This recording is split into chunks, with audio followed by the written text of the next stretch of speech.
한국항공우주산업이 2조 원 규모의 한국형 전투기 KF-21 양산 계약을 체결했다. 일본 야후재팬에 게재된 기사와 일본 네티즌 댓글 반응 번역입니다. 6월 25일 한국항공우주산업이 방위사업청과 한국형 전투기 KF-21의 최초 양산 계약을 체결했다고 밝혔다. 계약 금액은 KF-21 총 20대와 후속 군수 지원을 포함해 1조 9,600억 원 규모이다.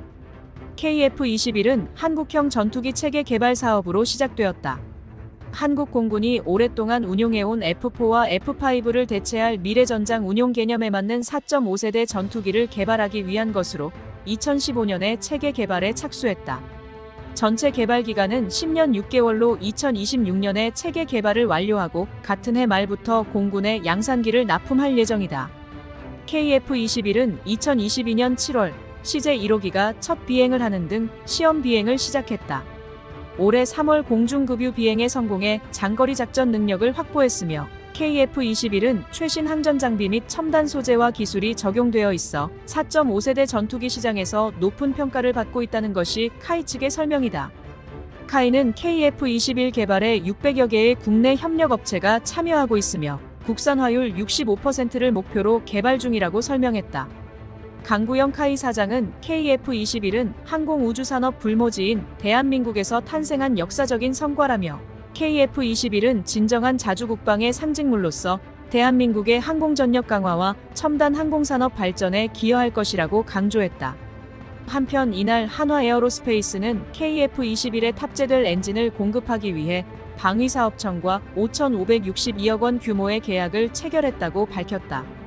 엔진 공급 계약 기간은 2024년 6월부터 2027년 12월까지이며 한화에어로스페이스는 이 기간 동안 KF-21에 탑재될 F414 엔진 40여 대와 예비 모듈 등을 납품하고 엔진 정비 교범과 현장 기술 지원 등 후속 군수 지원도 제공한다. 이번 계약을 통해 납품될 엔진은 KF-21 최초 양산 1차분에 탑재되며 한화에어로스페이스는 KF-21 양산 종료 시까지 엔진을 공급할 예정이다.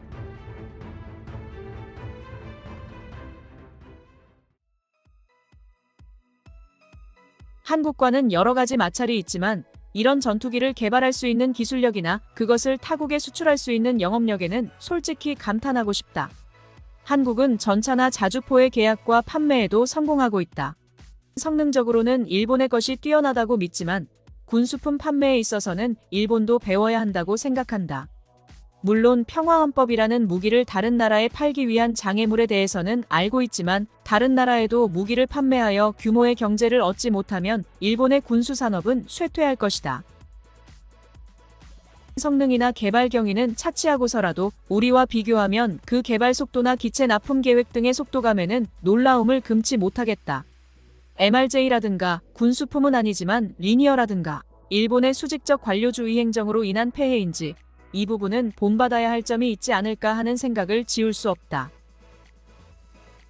수직적이라기보다는 옆에서 참견이 들어와 이야기가 진전되지 않는 것 같아. 한국은 민주주의지만 대통령의 권한이 강해서 이야기가 빨리 진행된다. 물론 그로 인한 부작용도 많다. 앞을 내다보지 못해 실패하거나 기초가 미흡해 실패작을 만들고 검증을 통과하지 못하는 등. 반면 일본은 정말로 필요한가라는 논의를 하기 때문인 것 같아. K2 전차의 경우 폴란드에 팔렸지만 많은 문제점을 안고 있었다. 여러 국가에서 부품을 모아 한국에서 조립하는 방식인데 주포와 엔진은 독일제, 차체는 프랑스제, 자동 장전 장치와 폭발 반응 장갑은 러시아제다. 국제 정세가 불안정한 오늘날에는 개발 도중에 부품이나 기술이 들어오지 않을 가능성도 배제하지 않을 수 없고 결국은 엔진, 기어의 기준치를 낮추는 조치를 취해야 했다. 각국의 장점을 모으는 것이 한국제 무기의 특징이지만 지금까지 결함도 많이 발생했다. 또 그런 최첨단 무기는 한국에 적합하지 않을 수 있다. 유럽 시장을 위한 것인가, 자국 방위를 위한 것인가, 좁은 지형의 거대한 K2 전차가 적절한가. 반면 일본은 자국 방위를 위해 도로를 달릴 수 있는 10식 전차를 개발하고 있다. 문제는 탑재할 수 있는 무기와 군사 링크가 어느 정도 수준인가 하는 것이다. 오늘날 전투기는 인체가 견딜 수 있는 한계치까지 왔기 때문에 레이더의 사정거리나 미사일의 사정거리, 다른 아군기나 시스템과 얼마나 링크하여 정보를 정비할 수 있는지가 관건이다. 한국의 기술이라면 이제 항공기는 성숙해 있으므로 그 다음이 문제이다.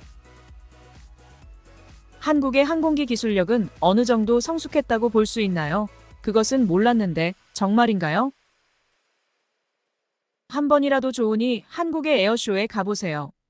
여기서 설명해도 믿지 않으실 테니 직접 보시면 좋을 것 같습니다. 일본 국민의 절반보다 적은데도 군사 예산은 거의 비슷하거나 넘어서고 있는 정도입니다. 일단 신뢰성은 제쳐두고 보기에는 꽤 멋있다. 그러나 엔진을 자국 생산할 수 있음에도 불구하고 35%나 되는 부품이 수입품이네. 도대체 어떤 부분이 개발이 안 된 것일까? 전자기기는 개발이 어렵다고 하니 수입한다고 해도 35%라면 그것뿐만은 아닐 텐데.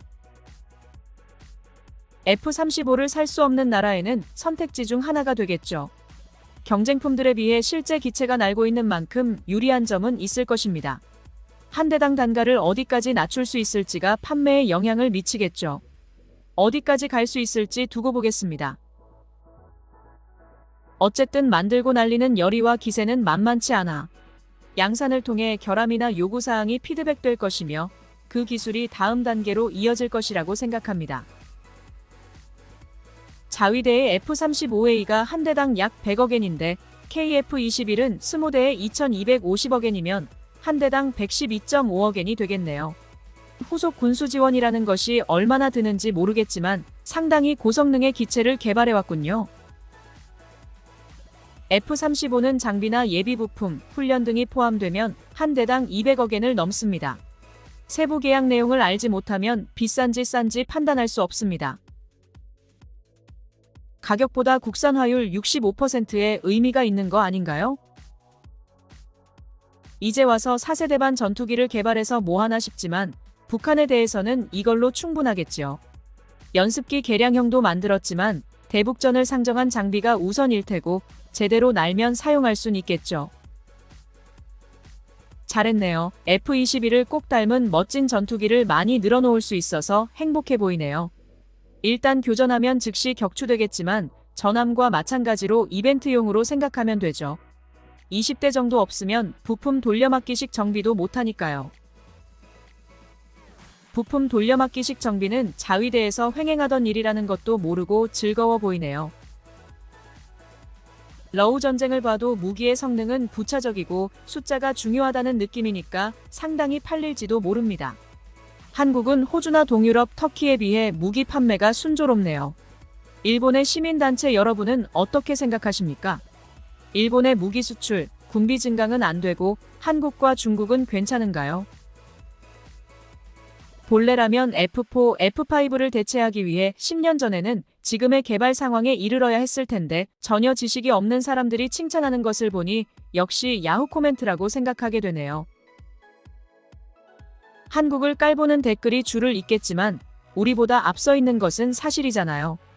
전차나 장갑차 역시 우리와 달리 기초부터 수출을 염두에 두고 개발할 수 있는 것이 유리한 부분이 아닐까요? 공중급유 비행에 성공하여 장거리 작전 능력을 확보했다. 국명의 대자가 붙을 정도이니 엄청나게 넓은 국토를 가지고 있을 터인데 장거리 작전이란 어디를 상정하고 있는 걸까요? 미국이 주적은 북한인데 공중급유가 필요한가라고 묻자 도쿄를 폭격하는데 필요하다고 답했다고 한다. 진짜인지 아닌지는 모르겠지만 그쪽이라면 진심일 수도 있다. 전투기를 팔 수 있다는 것은 대단한 일이지만 고액의 수입이 들어와도 제조 비용도 고액이라는 점에서 순이익이 얼마나 되는지가 문제죠. 요즘 한국 무기가 수출 등 잘 나가고 있네요. 개발비가 늘어나서 지금은 어중간한 기체라도 조만간 위협이 될지도 모르겠어요. 미국이나 일본의 전투기용 엔진 개발 경험자를 고액 연봉으로 스카우트하는 것보다 자주 기술을 축적하는 것이 더 즐겁습니다.